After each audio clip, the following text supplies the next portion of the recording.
I'm going to raise it since Lisa's not here. Good morning to everybody. Thank you for being here this morning. For those of you that are keeping track, this will be day 20 days since the Democrats recklessly shut down the United States government. And the Democrats are making some very costly history here. Don't lose that in all that's happening. This is now the third longest shutdown in history. And when you look at it carefully, it is now already the longest full shutdown of all time. You had an example in 2018, and you had one back in 1995 that were longer, but they were partial shutdowns because they only affected a part of the federal government. This is everything. And it's also important for us to note, this is the first time in history that any party has had the audacity to shut down the government over a totally clean, nonpartisan continuing resolution. This is a political stunt, and it's the first time it's been done, and it is the most costly, most selfish, most dangerous political stunt in the history of the United States Congress, because as we have stood here day after day after day explaining all the Americans who are being harmed by this nonsense. And the Senate Democrats have zero shame about this. They don't have any shame at all about the pain that they're inflicting upon hardworking families, upon soldiers and law enforcement officers and veterans and the elderly and the disabled and women, infants, and children. Services to all those categories and paychecks to those folks are being stalled because Democrats are playing games. Today, Leader Thune in the Senate will once again bring the clean, nonpartisan CR to the floor for a vote.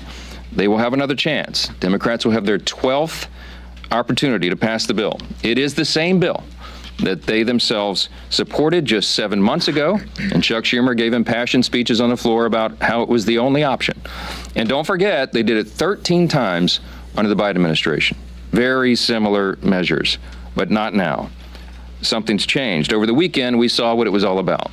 The Democrats made crystal clear that this is about politics. The politics were on full display. The politics, the spectacle, is what the mobs, the crowds, the rallies this week were all about. It was quite ironic, though. The irony was very glaring. They called it the No Kings Rally. But the great irony, of course, that we pointed out over and over was if President Trump was a king, the government would be open. If President Trump was a king, he would have closed the national parks and the national mall, so they couldn't have had the rally out here. By the way, that's what President Obama did during the shutdown in 2013, closed all the parks and the National Mall. Here in Washington, you had Senators Bernie Sanders and Chris Murphy and Cory Booker and others marching in the streets. Now, these are the same senators who voted over and over to shut down the legislative branch and hand the reins to President Trump. They're decrying the situation that they themselves created. This has always been about the spectacle. Chuck Schumer himself joined the spectacle in New York City. And it's interesting to note his activities there. He was standing side by side some of the most radical groups that maybe ever assembled on U.S. soil. They openly advertised as co-sponsors of the event in New York City the Communist Party USA, the Democrat Socialist of America, the Freedom Socialist Party, the Young Communist League of New York, many others. Do we need any further evidence? They're not hiding this. They're out in the open. They're not shy about it, because this is the core constituency of the modern Democratic Party. These are objective facts. Look at what's happening. Open your eyes. It is exactly why Chuck Schumer is pandering in this whole charade. And we've explained from the very beginning, this shutdown is about one thing and one thing alone: Chuck Schumer's political survival. Now, I noted on Friday, the lead organizer of the rallies this weekend issued an open threat to Democrats. Quote, "The cavalry is coming in on October 18th, and they're either going to be celebrating with you, or they're going to be calling for new leadership." Now, that's a direct threat to Chuck Schumer, and he heard the message. And so did Hakeem Jeffries in the House. And that's why neither of them were here doing their jobs. Instead, they were out in New York and California. They were catering to the same radical base that is just days away from electing an open Marxist as mayor of New York City.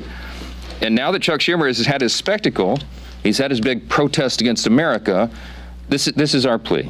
We're asking, and I think everybody in this room and everybody watching, listening to our voices this morning should be hoping that he is finally now ready to go to work and end this shutdown and stop inflicting pain on the American people. Republicans have been working. We are ready. We've been doing this. It's been over a month now. We passed our responsible short-term solution to keep the government open while we just simply finish our work to fund the government openly and transparently, and Republicans are completely united on that front. On the other side, Democrats can't even agree amongst themselves. You got different subgroups among them. You've got a few reasonable Democrats who know shutdowns hurt the people, and they've already voted for our bill. They want to keep the government open. Then you've got others desperate to prop up the failures of Obamacare with no reforms whatsoever to make the program more affordable. That's what we're fighting for. And you've got AOC calling for her own negotiations on live TV, and you've got Chuck Schumer and Hakeem Jeffries still unable to articulate what it is they need to reopen the government. It illustrates the point once again. This was never about a solution. It was about creating an issue. Now that Democrats have had their protest and publicity stunts, I just pray that they come to their senses and end this shutdown and reopen the government this week. Republicans are waiting, the American people are waiting, and we are ready to act. As evidence of just how united Republicans are in this fight, I've asked two of our prominent leaders in the House Republican Conference. I've got House Freedom Caucus Chairman Andy Harris. Dr. Harris is also an appropriator, and House Freedom Caucus Policy Chair Chip Roy of Texas. I'll turn it over to Dr. Harris first. Thank you very much, Mr. Speaker. Earlier this month, the House Freedom Caucus made history by hosting our first press call held with the Speaker. And today we're doing it again, standing shoulder to shoulder at a full leadership press conference as part of the united Republican front against this Democrat-led shutdown. On the Sunday morning shows yesterday, the Democrats tried once again, unconvincingly, to say that they are not to be blamed for the shutdown. But the reason that the government remains shut down is becoming crystal clear to Americans. It's because centered Democrats have chosen to pander to their radical base instead of doing their job for the American people. Senate Democrats have had the opportunity to vote 11 times for the House-passed bill that pays our troops, pays our law enforcement, and pays our air traffic controllers now, and would immediately reopen the government. Instead, they've sided with the same radical activists who filled the streets this weekend chanting "No Kings" at rallies backed by the Communist Party USA and socialists, the same people who claim to hate power while demanding more control over your life. The question before us now is simple. Will at least 5 Senate Democrats relent and break from their party's left-wing fringe and vote to reopen the government today? Let's also be honest about what the Democrats are really fighting for. They're demanding taxpayer-funded health care for illegal immigrants. They want to eliminate work requirements for welfare for able-bodied adults who could work but choose not to. And they're defending hundreds of billions of dollars in continued corporate welfare for big, profitable health insurance companies that have already made a fortune off Obamacare with the Biden bonuses that the Democrats scheduled to expire at the end of this year. House Republicans have already done their job. The only thing standing between America and a reopened government is a handful of Senate Democrats too afraid of their activist base to do the right thing. But it's time for those 5 Senate Democrats to show some courage, stand against their leadership, but with hard-working Americans, and vote to reopen the government. I want to close by thanking Speaker Johnson for his leadership in standing firm against the radical left's unreasonable demands and for standing with the American people. Thank you, and then I'll turn this over to Congressman Chip Roy. Thanks, Andy, and I want to thank the Speaker and the leadership team and the President for their leadership during these last several weeks. I'd say it's good to see you, but I mean, honestly, I'd rather be in Texas. But I'm happy to be here today with these guys. No one disputes one obvious fact. It is Democrats who have chosen not to fund government. Can we at least establish that truth, right? It is, in fact, the truth. And the question is why? And you saw it on Saturday. It was basically for a political rally for cover for Chuck Schumer, who's in his own political battle in New York. That's the truth. And the irony of this is this No Kings rally. What are we actually talking about? I mean, it wasn't President Trump, but Democrats who tried to make us take a shot or lose our job. It wasn't President Trump, but Democrats who were burning our cities to the ground in 2020 and attacking police officers. It wasn't President Trump, but it was Democrats who want to push boys into girls' locker rooms, who want to force surgeries upon children. It wasn't President Trump, but Democrats who pushed fraudulent mail-in ballots in 2020 and left the elections in question. And then when Americans dared to question that stuff, they sought to jail the American people. They weaponized the government against the American people. And now they want to turn around and say they're going to have a No Kings rally? This is the dying breaths of a bankrupt party, in my humble opinion. All too happy to shut down the government and then have a Chicago teacher walk around with this symbol against her neck. Somebody tell me how that's appropriate. Where are the Democrats that are crying out about how horrific that was? And by the way, where are the Democrats who are calling out the Attorney General in Virginia for calling on the death of children of a political opponent? Where is Abigail Spanberger, one of our former colleagues running for governor of Virginia? Do they not have the courage to call out fellow Democrats for that absurdity? The truth is, we have a president. We don't have a king. We have a president who loves our country, who rightly said yesterday that he's working his ass off to make this country great. He is correct. Brokering peace deals in the Middle East, rebuilding our military, rooting out DEI and critical race theory, declaring cartels as terrorist organizations, focusing on Antifa, defunding the World Health Organization, getting us out of UNRWA, making sure that we target the Southern Poverty Law Center, who are, going after people like our friends at the Family Research Council or ultimately Charlie Kirk. Securing the border, passing the Lake and Riley Act. These are the things the American people want us to do, not shutting down the government for political rallies. And the truth is, the Marxists, the radicals, and the Islamists, the Democratic Party promoted this weekend. They cannot handle the truth. The truth is that there is a king, and that king is Jesus. And the president has been willing to say it. His administration has been willing to say it. And Charlie Kirk was willing to say it, and he got killed for it. Democrats are using this ridiculous political exercise to hold hostage the government of the American people, pretending it's about health care. Meanwhile, it is Democrats who've been holding the American people hostage to an unconscionably broken health care system that they themselves created. We're saying no more. We're the party that's standing up for hardworking Americans who can't afford health care, who can't afford insurance. We're not for giving more money to the insurance companies. We're not for a $400 billion blank check to big corporate America and corporate welfare, like my friend from Maryland said. We're not for health care for illegal aliens, but for standing up for American citizens to be able to afford health care, to carry forward the president's good policies like short-term limited duration plans and other ways that people can actually go and afford health care. We're for law and order.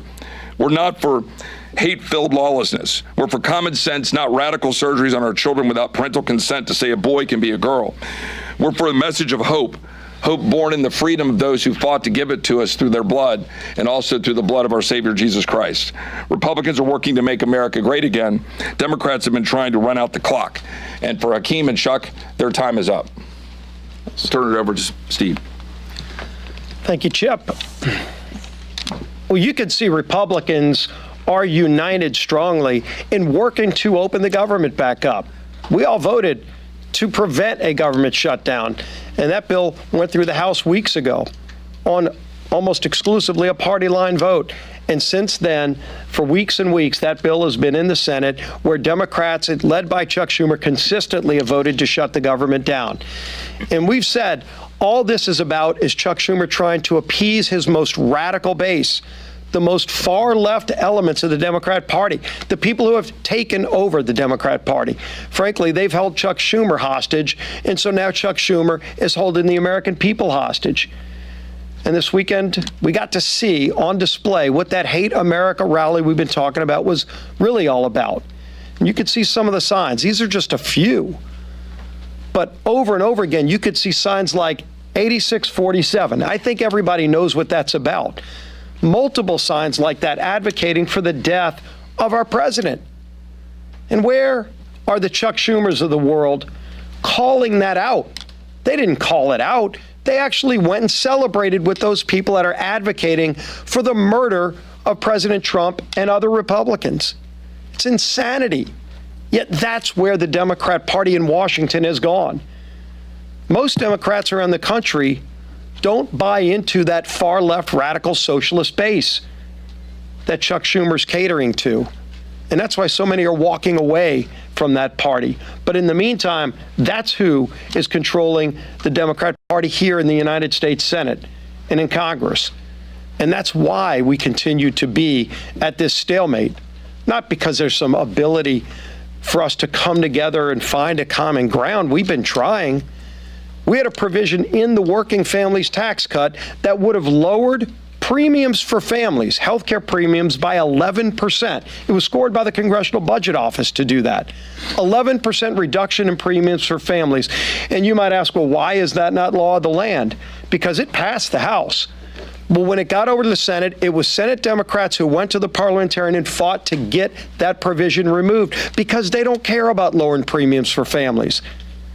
They really don't, and they showed it over and over again. What do they care about? They care about catering to the most radical elements of their base. You could see the sponsors, and it's been mentioned before, the Communist Party of America, the Socialist Party. Well, that's who's taken over the Democrat Party. That's not who America is. America is not a socialist nation. It's surely not a communist nation. But the Democrat Party here in Washington is trying to pull the country down that rat hole. We've seen it over and over again. That experiment's been tried time and time again, and you could go look at the scrap heap of history to see other countries where it's failed. Why won't they go protest over in those countries and just be a part of those countries where it's already failed? But they come here and they lie about our president. They call him a king, where ironically, they're also advocating for the death of that democratically elected president. And so you've got to see it all on full display. And hopefully that's what Chuck Schumer needed to go through to show them that he's still keeping the government shut down to appease that group. But now that rally is over. And the pain that he has inflicted on American families continues. It's time for Chuck Schumer to end the pain he's inflicting on millions of American families. And finally, vote. Just 5 Senate Democrats need to come together to vote to open this government back up again. We still have big differences, and we'll be negotiating our differences in the weeks ahead. But it's time he releases the American people from this crazy experiment. With that, bring up our whip. Tom Emmer.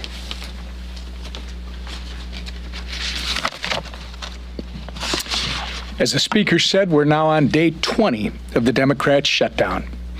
For everyone tuning in, here's a quick review of everything that's happened in the last 3 weeks. Republicans did our jobs. We passed a clean, nonpartisan government funding bill that Democrats supported just 6 months ago and passed 13 times under the Biden administration. 11 times now, Democrats have refused to pass our clean CR, shutting the government down in the process and forcing Americans to pay the price.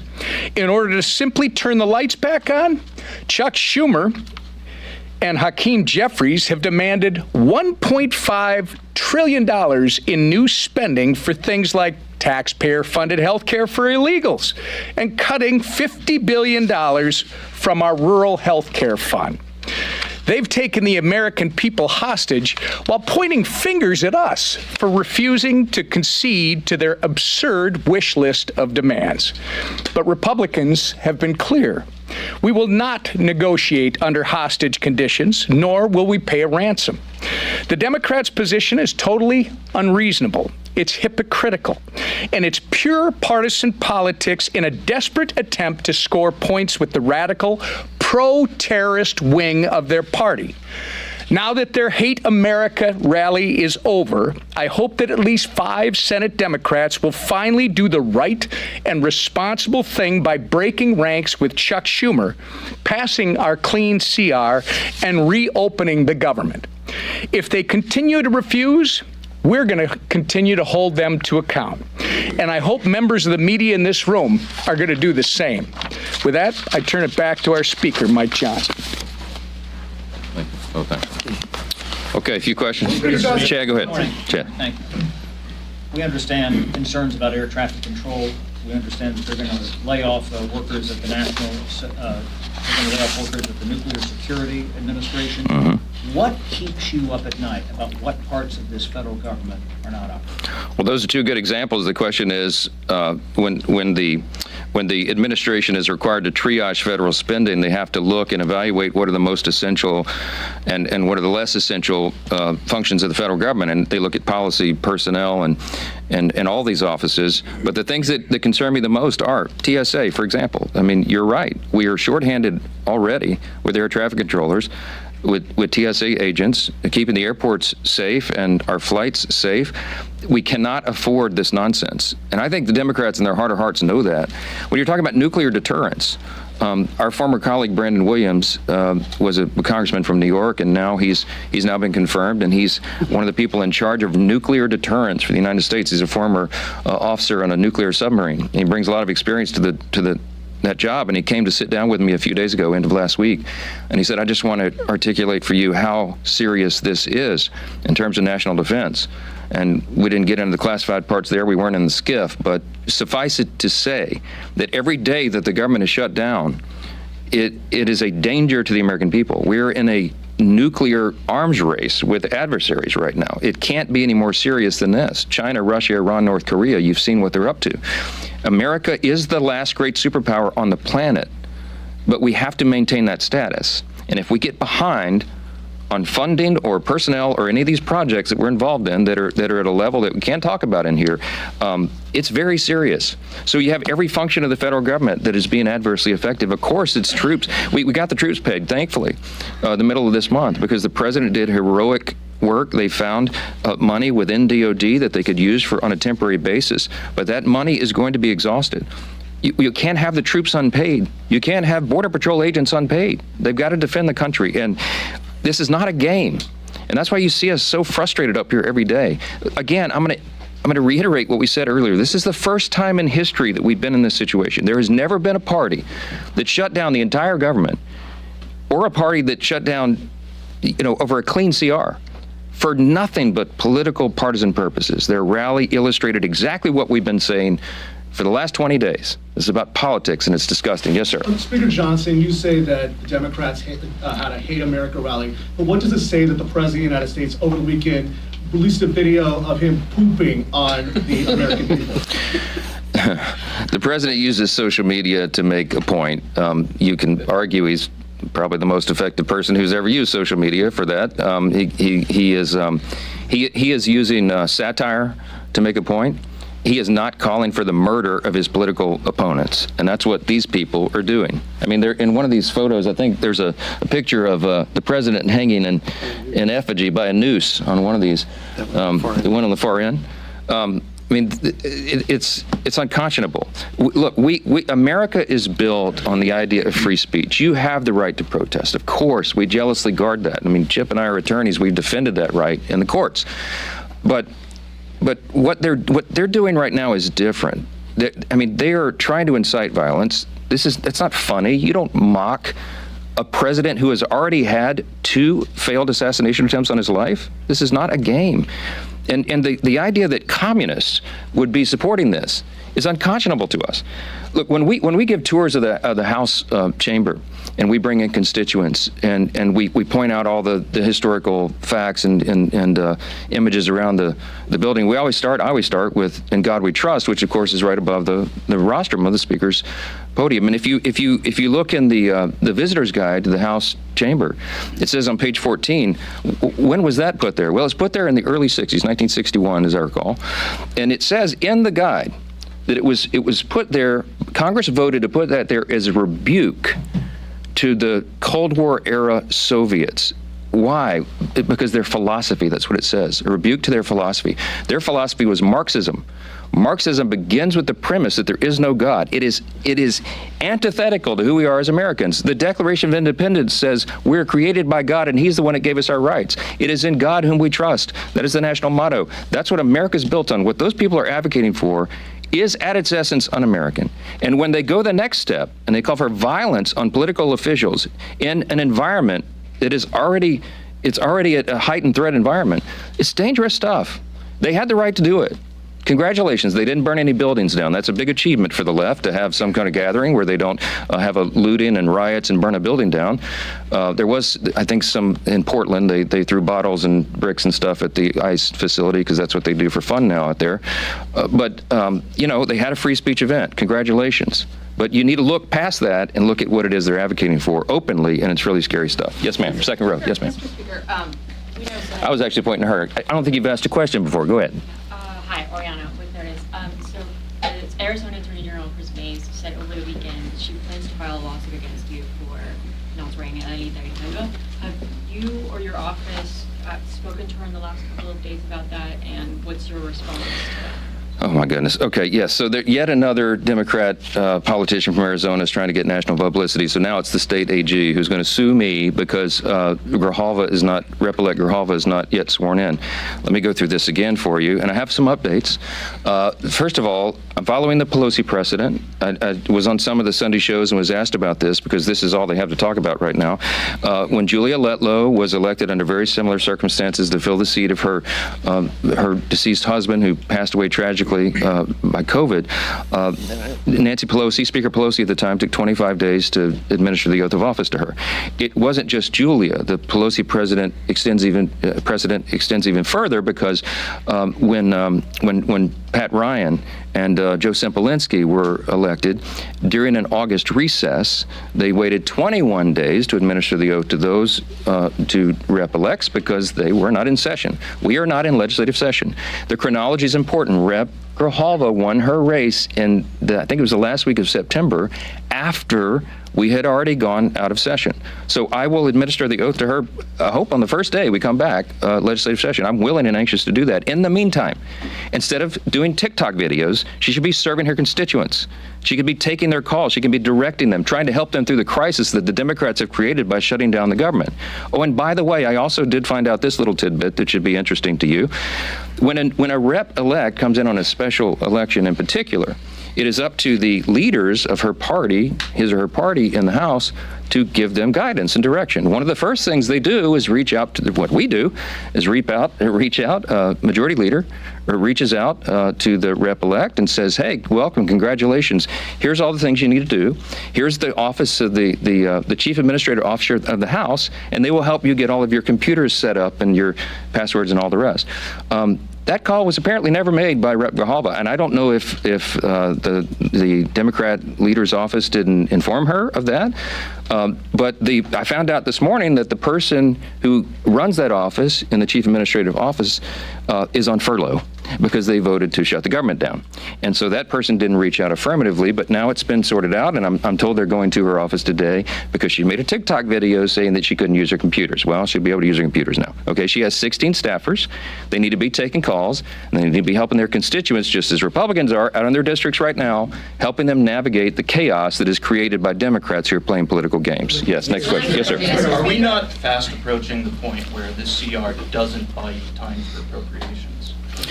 Well, I would defer to my appropriator buddy up here, but here's the thing. The appropriators have been doing great work. They're continuing to work. Even during the shutdown, they're working individually and on their subcommittees and among themselves and even across the aisle to get the next batch of appropriation bills ready for passage.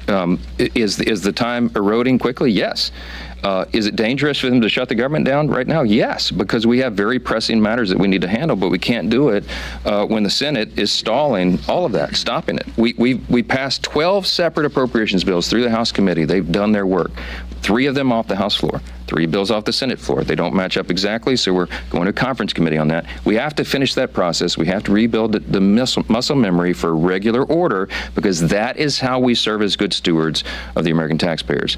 We're anxious to do that. We hope the Democrats will see the light. We hope that you will ask them the tough questions this week. Why in the heck are you doing this? What is the point? What is the purpose? And don't let them say it's about Obamacare subsidies, because that was always going to be the subject of debate internally and across the aisle between the caucuses and amongst everybody in the month of October. And they are now eating up the clock for us to have the thoughtful debate about reforms and things that might be necessary if indeed that's going to be extended. So it's on them. You need to ask them the tough questions. We're here to do the work. We'll continue to do it. Thank you all. Thanks for being here.